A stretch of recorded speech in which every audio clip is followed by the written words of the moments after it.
지난 시간 오전 우리는 교회가 갖추어야 할 세 가지 정체성에 대하여서 사도행전 2장의 말씀을 통해 함께 나누었습니다.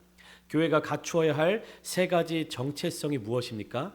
여러분 기억나십니까? 교회가 갖추어야 할 세 가지 정체성, 사도행전 2장의 말씀을 가지고 나누면서 제가 설명드렸죠. 사도행전 2장에는 세 가지 이야기들이 기록되어 있습니다. 그리고 그 세 가지 이야기 속에서 우리 그리스도인들이 그리고 교회가 갖추어야 할 정체성이 무엇이다 라고 말씀을 드렸어요. 기억나십니까? 예, 첫 번째는 성령의 임하심으로 시작해야 된다라고 말씀드렸습니다. 두 번째 기억나십니까? 베드로의 설교 말씀을 통해서 그렇습니다. 교회는 강력한 회개의 영이 임해야 된다라고 말씀드렸죠. 세 번째는 교회의 시작, 교회의 태동. 교회는 서로 함께 해야 하는 곳이다 말씀드렸습니다. 우리 성도님들 이렇게 지난주에 함께 나눈 말씀 기억하지 못하셔서 한편으로 서운하기도 하고 한편으로 감사하기도 합니다. 또 똑같은 주제로 설교를 할 수 있잖아요, 그렇죠? 여러분들의 마음속에 그 10년 가운데 이 말씀이 박힐 때까지 제가 똑같은 말씀 계속 반복해도 되잖아요, 그렇죠? 매주 새로운 말씀을 준비해야 되는 부담감이 좀 덜어진 것 같습니다. 다시 말씀드릴게요. 사도행전 2장을 통해서 우리가 알아야 할, 즉 교회가 갖추어야 할 세 가지 정체성이 무엇이냐면 첫 번째는 교회는 성령의 임하심으로 시작해야 한다는 것입니다. 교회가 시작되는 것, 교회가 어떻게 유지되느냐, 교회가 어떻게 이어지느냐 그것도 중요하지만 가장 먼저 교회는 무엇으로 시작해야 되냐면 성령의 임하심으로 시작해야 한다는 겁니다. 지금 시대에는 마지막 시대에 교회가 많은 어려움을 겪고 있습니다. 그러니까 교회가 많은 교회들이 사라져가고 있고요. 부익부 빈익빈 현상이 교회 안에서도 일어나고 있습니다. 그러니까 큰 교회에는 더 많은 성도들이 몰리고 더 많은 성도들이 찾아오게 되지만 작은 교회 또 사람이 부족한 교회, 사람이 없는 교회 이런 교회는 사람들이 더 모이기 쉽지 않고 떠나기에 더 많은 영향을 받는다라고 하는 것입니다. 주목받고 싶지 않기 때문에 무엇인가 교회 안에서 더 큰 역할을 감당하기에 부담이 되기 때문에 작은 교회를 기피하는 현상들이 발생한다고 합니다. 그런 현상 가운데에서 새로운 교회를 개척하고 새로운 교회를 시작한다는 것이 얼마나 감사한 일입니까? 교회가 사라져가는 이 상황 가운데선 새로운 교회가 개척되고 새로운 교회가 세워지고 새로운 교회를 담당하겠다, 그 교회를 세워나가겠다라는 사람들이 한 명이라도 있으면 그것이 얼마나 감사한 일입니까? 그러나 그럼에도 불구하고 교회는 성령의 임하심으로 시작돼야 되는 거예요. 또 개인의 의로움, 개인의 어떤 목표, 개인이 가진 어떠한 그런 교회에 대한 정의감, 그것으로 인해서 교회가 시작되면 안 된다라는 것입니다. 교회가 부족하면 부족한 대로, 교회가 연약해지면 연약해지는 대로 우리는 누구의 음성을 따라 사역해야 되고 누구의 음성을 따라 신앙생활을 해 나가야 되는 겁니까? 성령의 음성, 하나님의 음성을 따라 나아가야 되는 것입니다. 그렇기 때문에 우리는 반드시 그 사실을 머릿속에서 기억하고 있어야 되는 거예요. 교회의 시작은 성령의 임하심, 성령의 충만함으로 시작해야 한다. 이 말은 다시 말하면 교회의 정체성이 앞으로 교회가 쭉 이어져 나가야 될 삶의 모습, 사역의 모습이 무엇입니까? 사람의 생각대로 행하는 것이 아니라 하나님의 뜻대로 성령의 인도하심대로 우리가 따라 나아가야 한다라는 것입니다. 오늘 본문 말씀은 이 교회의 세 가지 정체성 중에 첫 번째 성령의 임하심, 그 성령의 임하심이 어떻게 시작되었는지, 그렇게 시작되는 교회의 모습이 어떠한지 아주 자세하게 나타내 보여주고 있습니다. 오늘 본문의 시작은 이렇게 기록되어 있습니다. 1절인데요. 오순절 날이 이미 이름에 그들이 다 같이 한 곳에 모였더니라고 시작하고 있습니다. 오순절 날이 이미 이르렀다라고 말씀을 시작하고 있는데요. 오순절은 어떤 의미를 가지고 있는가? 이 유대인들에게 있어서 오순절은 어떤 의미를 가지고 있는가? 이 헬라어 신약 시대에 들어와서 오순절이라고 말하고 있는 이 절기는요, 이스라엘의 3대 절기예요. 헬라어 신약 시대 헬라어로는 오순절이라고 이야기하지만 히브리어 구약 시대의 언어로는 뭐라고 이야기를 하냐면 칠칠절이라고 이야기합니다. 오순절, 칠칠절 똑같은 의미인데요. 이것은 유대인의 3대 절기 중에 하나인 맥추절을 의미하는 절기입니다. 우리가 작년에도 한번 나눴지만 유대인의 3대 절기는 첫 번째 유월절이죠.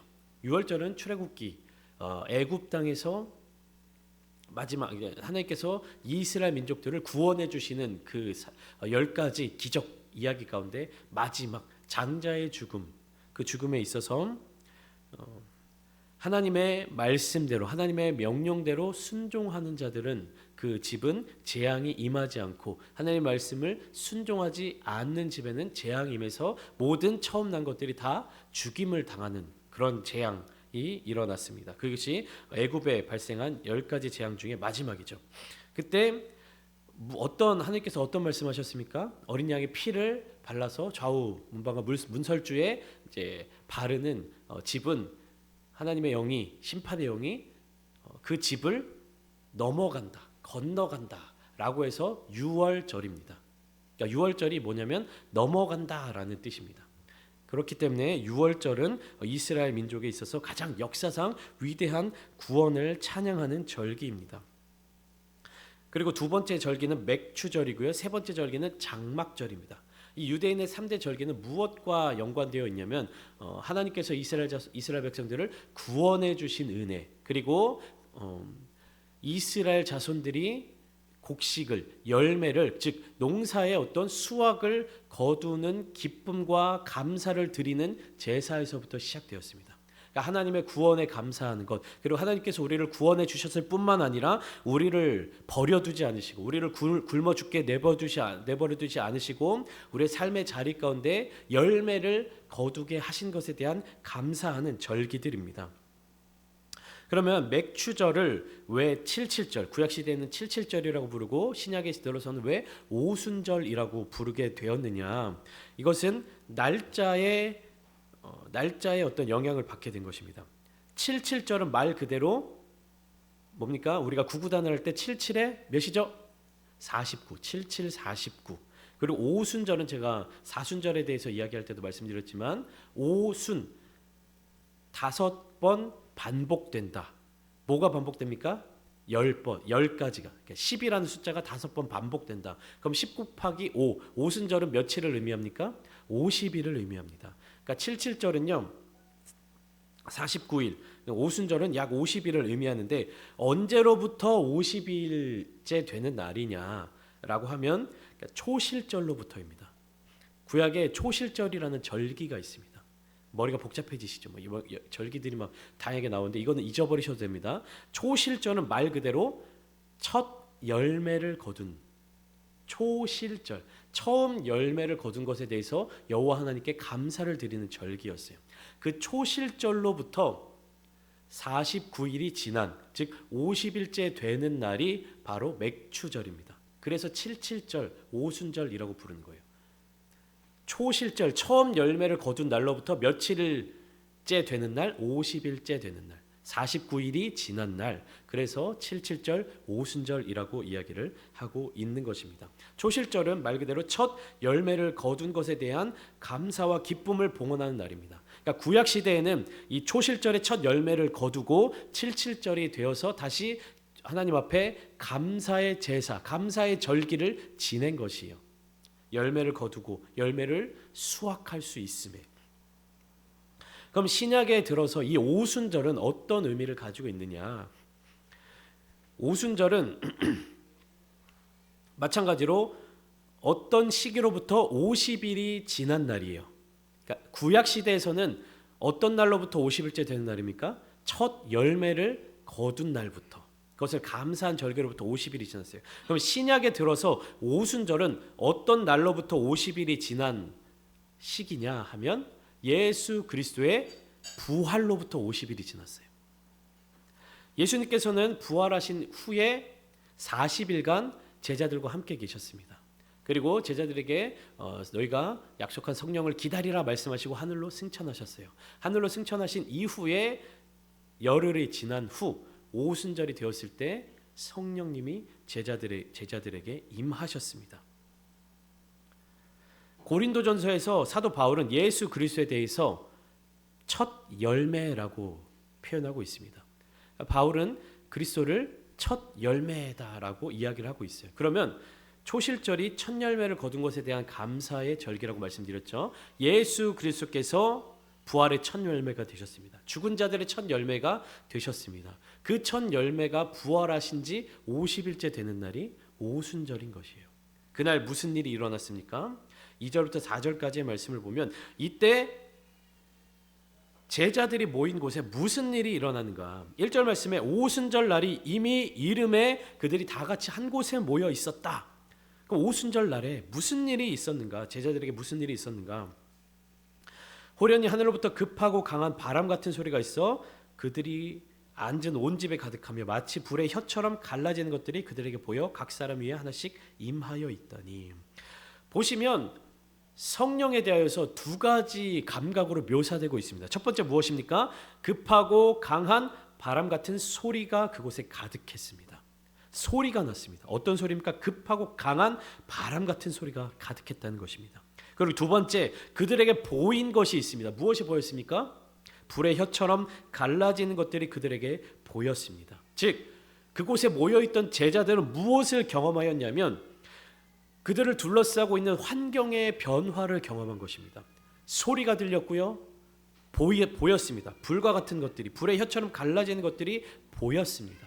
그들이 보고 듣는 것들이 바로 성경 속에 기록되어 있는 것입니다. 4절 말씀 우리 함께 읽으면 좋겠는데요. 4절 PPT 한번 띄워주시면 좋겠습니다. 방송실 4절 말씀, 오늘 본문 4절 말씀 우리 성경 말씀을 통해서 읽겠습니다.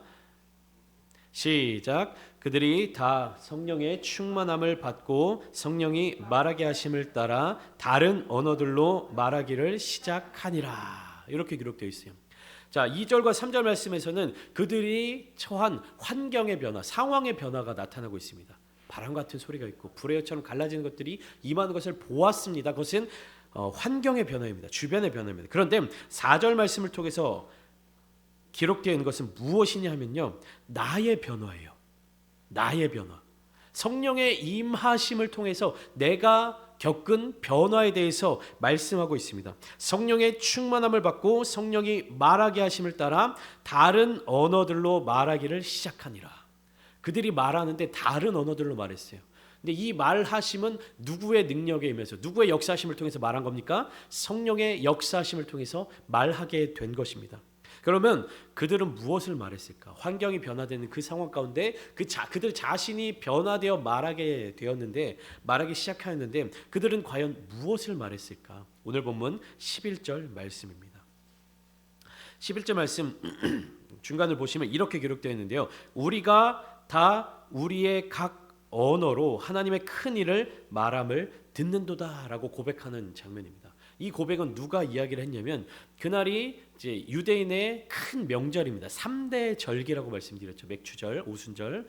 그렇기 때문에 온 세계 열방 가운데에서 디아스포라, 그러니까 흩어져 살아가던 유대인들이 이 예루살렘 땅으로 모여든 겁니다. 왜냐하면 이 명절 절기마다 유대인의 남자들은 다 성전에 가서 하나님을 만나 뵈야 되는 것이에요. 매 절기마다 예루살렘 성전을 찾아야 되는 것입니다. 그러니까 전 세계에 흩어져 있는 유대인들 다 이 예루살렘 가운데 모인 것입니다.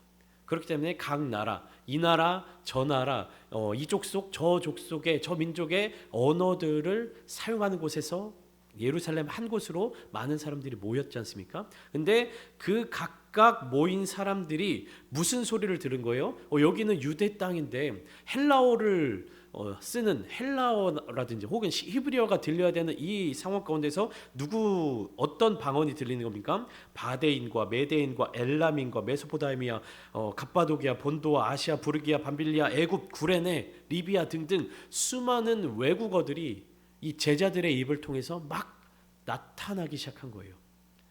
우리도 해외 여행을 갔을 때 우리가 예를 들면 일본으로 여행을 갔다고 합시다. 그러면 우리가 그곳에서 기대하는 바는 뭐예요? 내 주변에 일본어들이 막 시끄럽게 들리고 방송도 일본어로 들리고 내 옆에 있는 사람들의 대화 소리도 일본어로 들리고 TV도 일본어로 들리고 뭐 안내 방송들도 다 일본어로 들리고 그렇게 해야 될 거 아닙니까? 근데 그 순간 어디선가 한국어가 딱 들리면 어떻습니까? 귀가 쫑긋. 누구지? 무슨 말을 하고 있지? 집중하게 되지 않습니까? 그것과 마찬가지인 거예요. 예루살렘으로 온 그 많은 사람들이 그곳에서 기대하지 못한 자기들 나라의 말을, 자기들이 사용하는 언어를 듣게 된 겁니다. 그러면 그들이 무슨 말을 했을까? 11절 말씀을 통해서 보면 하나님의 큰 일을 말함을 듣는도다.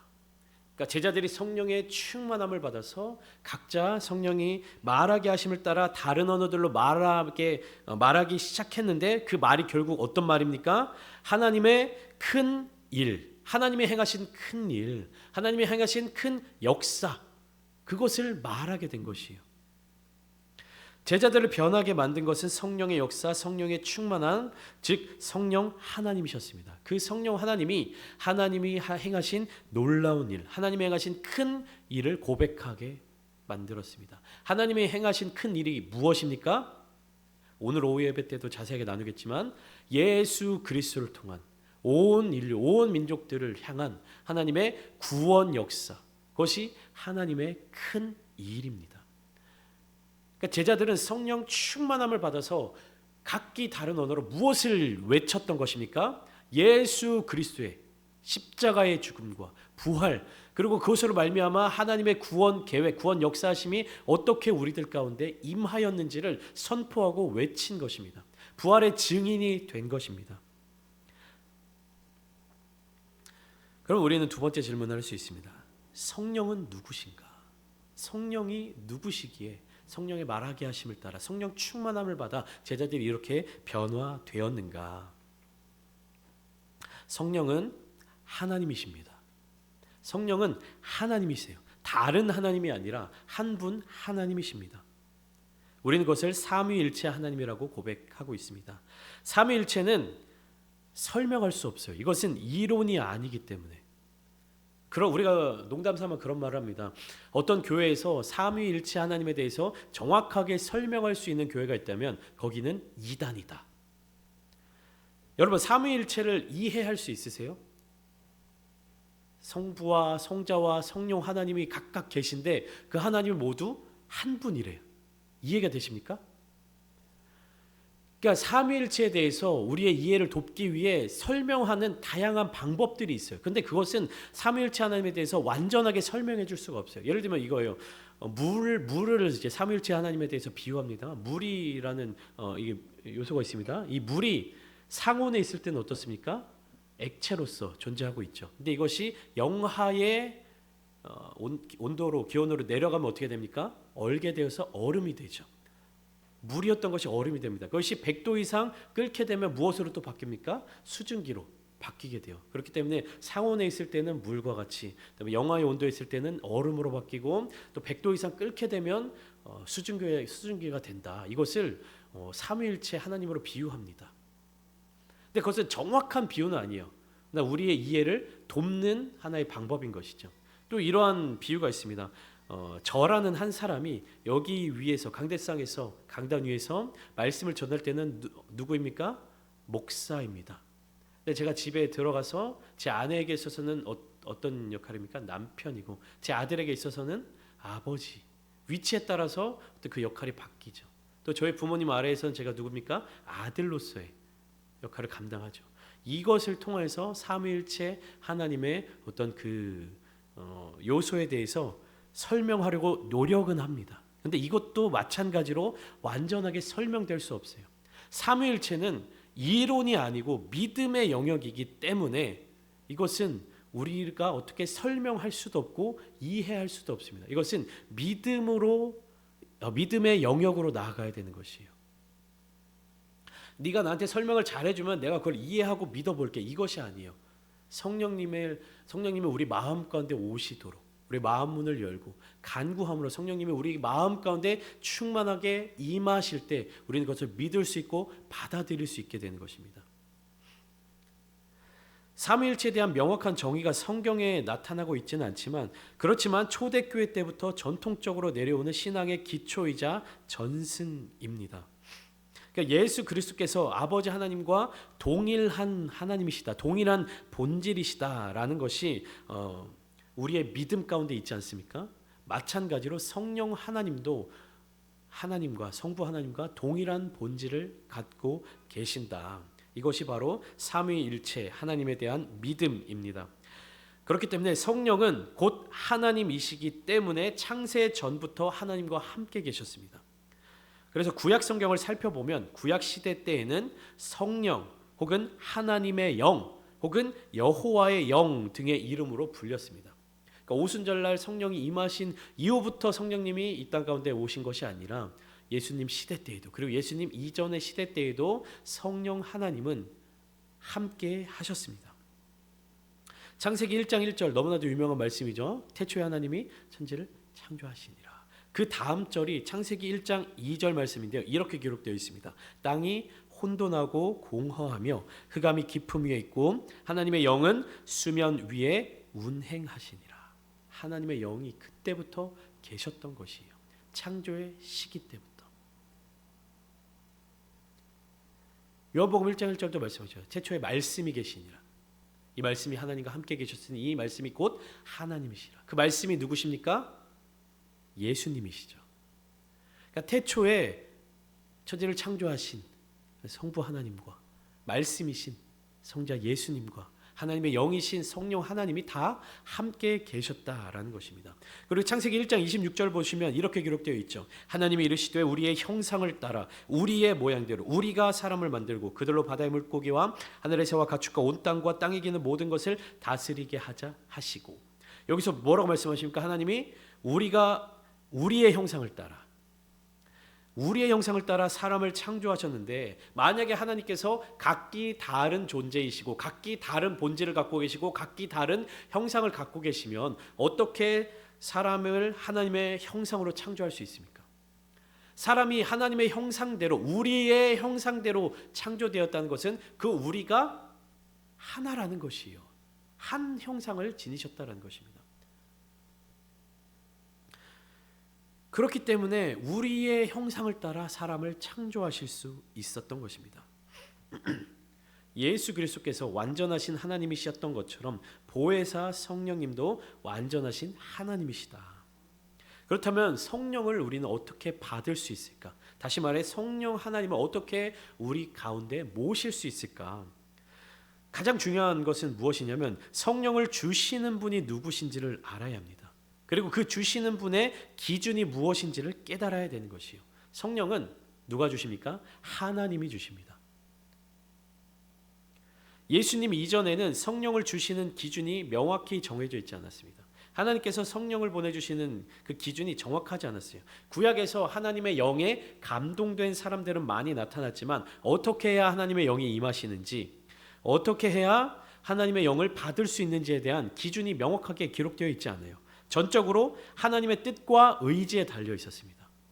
내가 무엇을 하든지 내가 어떻게 하든지 이것과 상관없이 하나님의 뜻에, 하나님의 마음에 따라서 하나님의 영이 주어졌습니다. 삼손의 경우, 그리고 사울과 다윗의 경우를 우리가 기억해 봅시다.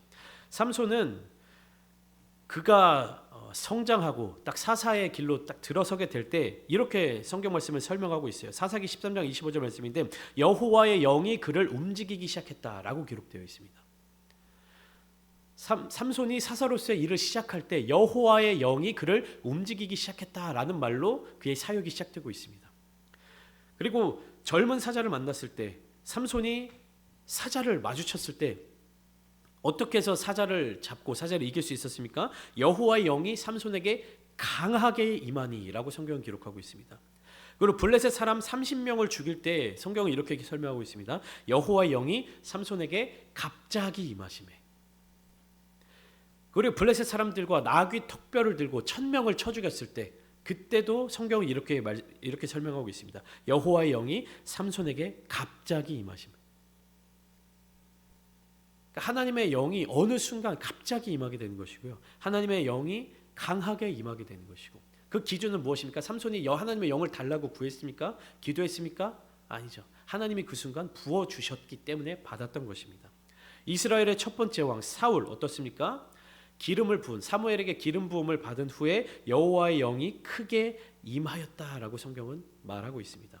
그래서 기름 부음을 받은 후에 여호와의 영이 크게 임하여 예언하는 자들과 같이 예언하며 하나님을 찬양하는 모습을 보였고요. 길앗 야베스 지역에서 암몬 사람들과의 전쟁을 할 때 하나님의 영에게 크게 감동되어서 암몬 사람들과의 전쟁에서 크게 대승을 거두었습니다. 그런데 어떻게 됐습니까? 그 이후에 사울이 하나님께 불순종하는 죄를 지은 이후에 하나님의 영이 사울을 떠나셨다. 하나님의 영이 사울을 떠나고 악한 영이 사울에게 들어갔다라고 성경은 기록하고 있습니다. 사울에게서부터 떠난 하나님의 영이 누구에게로 갔습니까? 다윗에게로 옮겨갔습니다. 사무엘이 다윗에게 기름을 부었을 때 하나님의 영이 다윗에게 임하셨습니다. 그래서 다윗은 하나님의 영의 인도하심을 따라 하나님의 영의 역사하심을 따라 그렇게 하나님을 찬양하는 삶을 살았죠. 다윗에게도 위기가 있었습니다. 다윗이 밧세바와 동침한 후에 죄를 짓고 난 이후에 굉장히 큰 죄를 저질렀죠.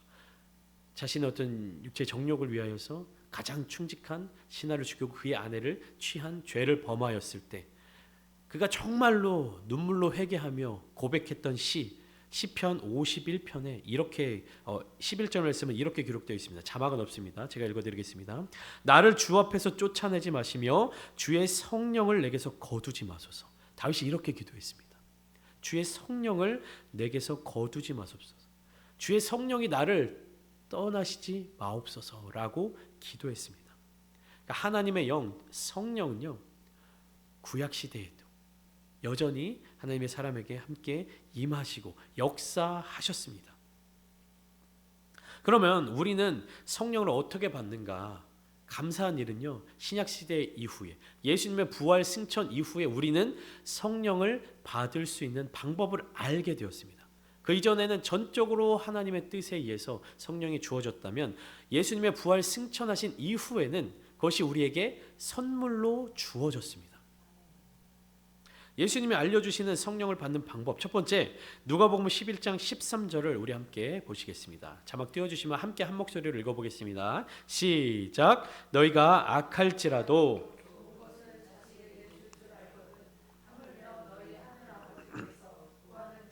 성령을 주시지 않겠느냐 하시니라.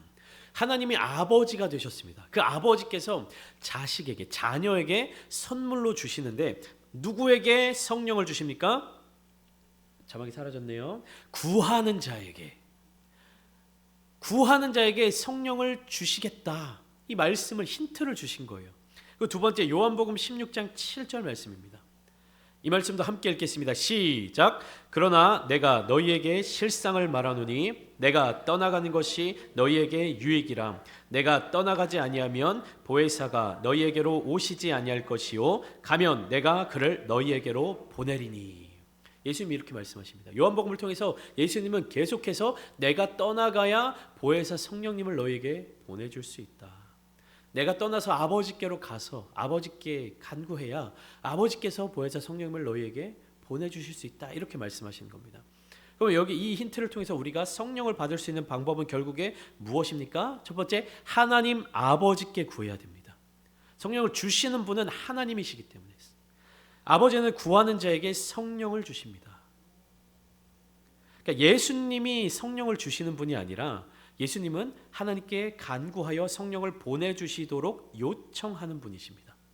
그렇기 때문에 제자들에게 말씀하신 것처럼 제자들 곁을 떠나셔서 하나님 보좌 우편으로 올라가셔야 되는 거예요. 그래야 하나님께 간구할 수 있죠. 그러니까 예수님이 떠나시지 않으시면 예수님과 함께 있을 수 있는 사람은 누굽니까?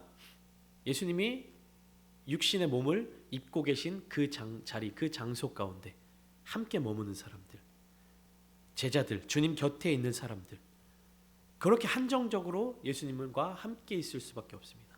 그렇게 한정적인 사람들만이. 그러면 예수님이 떠나시면 어떻게 되는 겁니까? 무슨 일이 일어나게 되는 겁니까? 구하는 모든 자들에게 성령이 임하십니다. 성령이 함께 하십니다.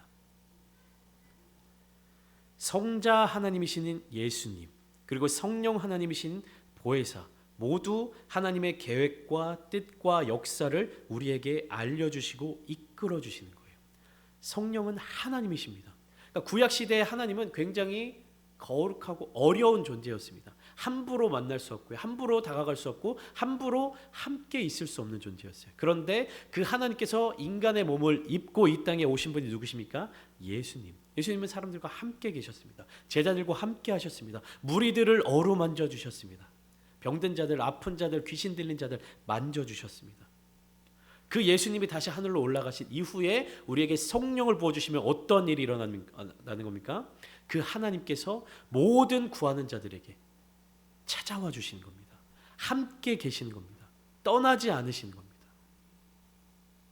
성령은 어디에 머무시는 겁니까? 어디에 머물고 계실 수 있을까요? 고린도전서의 말씀을 통해서 바울은 굉장히 성령에 대해서 강조하고 또 이렇게 이야기를 하고 있습니다. 먼저 고린도전서 3장 16절 말씀입니다. 너희는 너희가 하나님의 성전인 것과 하나님의 성령이 너희 안에 계신 것을 알지 못하느냐. 하나님의 성령이 어디에 계시다고요? 너희 안에, 즉 우리 안에 계십니다. 이어서 고린도전서 16장 19절입니다. 너희 몸은 너희가 하나님께로부터 받은 바 너희 가운데 계신 성령의 전인 줄을 알지 못하느냐. 너희는 너희 자신의 것이 아니라. 너희 자신의 것이 아니다. 하나님의 것이다. 성령은 어디에 머물러 계십니까? 우리 안에, 내 안에. 우리 몸은, 우리 마음은 성령이 거하시는 전입니다. 성령의 집입니다. 그렇기 때문에 우리는 우리의 몸과 마음을 정결하게, 깨끗하게, 거룩하게 유지해야 하는 것이에요. 몸과 마음 속에 성령님이 머무신다는 것은요, 성령님이 우리에게 통제되시거나 여러 가지 제한사항을 받으신다는 의미가 아니에요. 성령은 우리 안에 계셔서 내 마음대로 성령을 움직여야 돼. 내 뜻대로 성령을 움직여야 돼. 내 뜻대로 성령의 능력을 내가 사용할 수 있어야 돼. 이것이 아니에요. 무엇입니까? 성령이 우리 안에 계신다는 것은 우리와 함께 계신다는 것이에요. 그리고 내가 성령님이 머무실 곳을 내어드려야 되는 거예요. 양보해드려야 되는 것입니다. 우리와 함께 계신다. 하나님이 우리와 함께 계시는 것 무엇입니까? 임마누엘. 임마누엘 무엇입니까? 마태복음 1장 23절 자막은 없습니다. 보라 처녀가 잉태하여 아들을 낳을 것이요 그의 이름은 임마누엘이라 하리라 하셨으니 이를 번역한즉 하나님이 우리와 함께 계시다 함이라. 하나님이 우리와 함께 계시는 것, 임마누엘 하나님.